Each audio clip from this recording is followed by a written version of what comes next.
Welcome to the Pittsburgh Music Academy. Please enjoy this in-depth interview with Greg Zawacki, our Suzuki brass instructor. Hi, I'm Greg Zawacki, and I'm the brass teacher here at Pittsburgh Music Academy. Actually, I should probably say Suzuki brass teacher because I think, the only certified Suzuki brass teacher in the Pittsburgh area. I'm happy about that. I can teach trumpet, which is my primary instrument, but also French horn, euphonium, trombone. I love playing all of them, but trumpet's my horn. What is something that you want the audience to know about you that's not music related? Well, have been a Pittsburgh resident for most of my life, except for about a 10-year stint in Seattle to help my son and his family. I really enjoy music, but I like the outdoors. Did a lot of cycling over the years, and just enjoy being around people. So I really struggled to pick this because I have a lot of favorites, but I found identified three performances. One was I did a side-by-side with the Seattle Symphony, actually twice. Really enjoyed that and felt really good to be in with the big symphony trumpet section. The second was I played in a swing band at the Music Center of the Northwest, and I played Little Darlin', and that's really it's a piece that's Count Basie did a number of years. I had a solo on it when I was in high school. I played the same solo there in Seattle, and I was able to play it for my wife, who wasn't my wife at the time in high school. Aw. And the last was with the South Hills Junior Orchestra. We played in the State Building in Harrisburg, Pennsylvania, and our brass ensemble performed the fanfare for the common man. Oh, I love that piece. And it was so great, and it was so great because it was a brass ensemble of young kids, not professionals, not older kids. It was anywhere from 10 to 18 years old. They were great. That's awesome. Do you do more teaching than just private teaching, or do you do anything? No, like I just do private teaching. Okay. Yeah, I did not teach. I have not been in the music field. I've been a career consultant, management consultant. Oh. So, I did spend a lot of years, and I don't know if I'll talk about it, but I spent 28 years volunteering with the South Hills Junior Orchestra, helping them as a brass coach and brass ensemble leader. We actually, my son and I helped to found it. Oh, and that's awesome. That's where I spent most of my music teaching career. When I went to Seattle, I ended up doing mostly playing, which I really enjoyed. I played in three different groups while I was there. But I also did some instrument petting zoos, which I thoroughly enjoyed because connecting kids to musical instruments for the very first time was just really rewarding. To see them smile and to see their parents smile, I loved it. Yeah. Awesome. Okay, so why do you teach? Well, I teach because I enjoy music and I enjoy working with kids. I think it's a natural connection. Sometimes they don't realize it because nobody has exposed them to it. And I've often thought if I hit the lottery, I'd teach music. So I'm enjoying it quite a bit. What is the most important value that you like to instill in your students? First, I like them to realize that they can do it. They don't have to be a professional player. They can play as long as they're persistent and they practice, they work at trying to make it better. But I really just want them to feel like anybody can do it. Maybe their instrument choice is not the exact right one, but they can still play music and perhaps switch instruments, or maybe it's just as simple as switching a mouthpiece on a trumpet.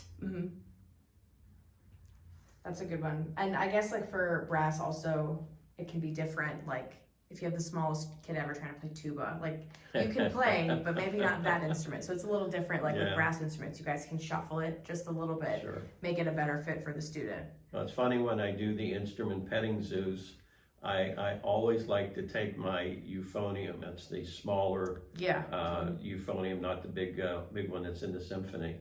And kids that might struggle to get a note out of a trumpet can always get a note out of the euphonium. Yeah, it's a blasting note that fills the room, and they love it. Yeah. So do I. That's awesome. What do you usually cover at your very first lesson with a beginner young student? So with the beginner young student or even older student beginner, I want them to understand the instrument. I want them to understand that they have to make the initial sound by buzzing their lips into the mouthpiece. So we talk about how to buzz your lips, and we actually take the mouthpiece out of the horn and buzz so they realize what sound they're making. And then from that point on, once the mouthpiece is back in the horn, we work on learning the notes and improving the tone of the note, not just by playing a blast of a sound and then stopping. It's trying to make that tone the best possible tone that they can. Mm-hmm. And no matter what notes or what scales they're learning, it's always a focus on the tone of those notes. If they do that, whatever they play will be good. Yeah, I like that you have that emphasis on the tone and the sound. That's important. That's like what string players, we think about that as well. Mm-hmm. So I think that's something that definitely crosses over between all the instruments. Okay, so how would you approach a more veteran student that's coming to you? So I guess my first question for the veteran student is to try and determine what they would like to achieve. Do they just want to be able to play a little bit better, or would they like to be in a group? And what issues do they think they need to improve? And if they don't know, we'll do some small classes. They'll play for me for 10 or 15 minutes. I might give them a few songs to play. Chances are, if they don't know the song, they're nervous, so that'll affect their playing. So let them play something that they know, and now we can hear things to work on. And I like to, with brass players, I like to get them playing comfortably on their own, but to work into a duet or perhaps even a trio or a quintet, because I think they learn much more effectively by being in a small group where they do have the benefit of some other instruments playing, but they don't have enough people playing to hide behind those instruments. Mm-hmm. Okay, so have you had any experience working with adult students, and if so, what do you like about an adult student? I have not really had any experience with adult students, but I know I have worked with older teens, so to speak, so they think they're adults. Yeah. And you know, it's the process is a little different because they're easier to get the point across. Some young kids don't quite know what you're trying to tell them, where you can explain to an adult or a teen and they understand very quickly. I just want them to be able to try, and if they're not getting what they think they want, to try it again, and we'll perhaps try the positioning of the mouthpiece or the type of mouthpiece. Maybe it's the type of horn. Depending on their embouchure, they might do better with an instrument with a little bit bigger mouthpiece. So switching from trumpet to a trombone or euphonium might be worthwhile for them if they can't do that small mouthpiece. So you work on really like fine tuning and figuring out what's going to come next. Fine tuning the techniques that they should follow to be able to improve their playing ability. I worked for 28 years with the South Hills Junior Orchestra as a brass coach, and we had kids mostly played until the end of high school. So I would often get a new crop of brass players every year or two, and they joined the brass ensemble pretty quickly, and all of them definitely improved their playing by being in the ensemble, because now they knew that their part was extremely important. It wasn't just background. And one of my best friends was Bill Kreitzer, an older gentleman who taught music for his whole life, and he always was preaching that working with the ensemble has improved the brass section in that orchestra quite a bit, just because they listened better, they played their parts better, and it was just a more confidence building experience for them. That's awesome. So why do you think music education is important to human growth and development? Well, a lot of studies have shown how music fits into the rest of the things we do in our lives. It fits in very well with students taking classes. It fits in with math. I think the studies have proven that most students who are in a musical group in school do much better than kids who are not, bar none. And even some of the better students in the whole school were in the instrument, in the orchestra or in the band. So it fits in with everything they do in life. Also, it's an outlet for people to be able to just enjoy the sound that they can create, and to enjoy the involvement with an orchestra, the camaraderie with a trumpet section or with the whole orchestra. And I think that combination of music and whatever else they do in their lives is really important. I worked in industry for over 40 years probably, and it's amazing how many individuals I found that were brass players or musicians, even though that was not their primary outlet. They worked as a computer programmer or an accountant or an engineer or something like that. And they played in a band because it was a great outlet for them. Yeah. It was a good way to maybe let off steam, or maybe just to calm them down and enjoy the involvement with other people with the same focus. Yeah, I have experience working in corporate and doing different things, and I just felt like it helped me be creative when like approaching my job. And I try to tell my high school students as well, like, maybe you're not going to be a violinist, but what have you learned from music that you can take through the rest of your life? I don't know how many times we have moved, but my wife and I lived in Pittsburgh for 30 plus years until we moved to Seattle, and that was about 12, 13 years ago. And we spent 10 years there. And for most of that time, I had my grandfather's violin in my house, in my closet somewhere. And it was never playable. I don't know if anybody thought about throwing it away, but I didn't. So when I got to Seattle, I pulled it out and took it to a violin shop and had it repaired.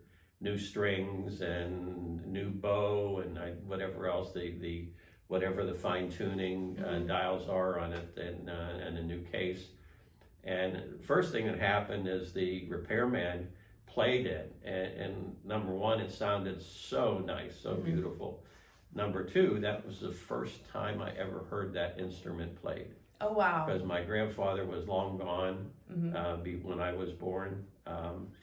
So I never heard it played, and of course it wasn't playable for all that other time. It was really nice. Wow. So I'm not necessarily interested in learning violin, but I at least had a friend who was my wife's piano teacher talk to me about violin technique, and I worked my way up to getting a good tone on a string and getting the right sort of style. Yeah. And after all the screeching and scratching I did to get a good tone, I was just so thrilled. Nice. And on all the strings, not just one. Yes, yeah, each string feels different. Yeah, sure.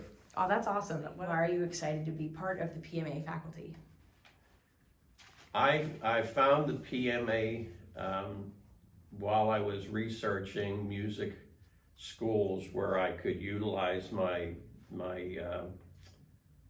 brass certification as a Suzuki teacher.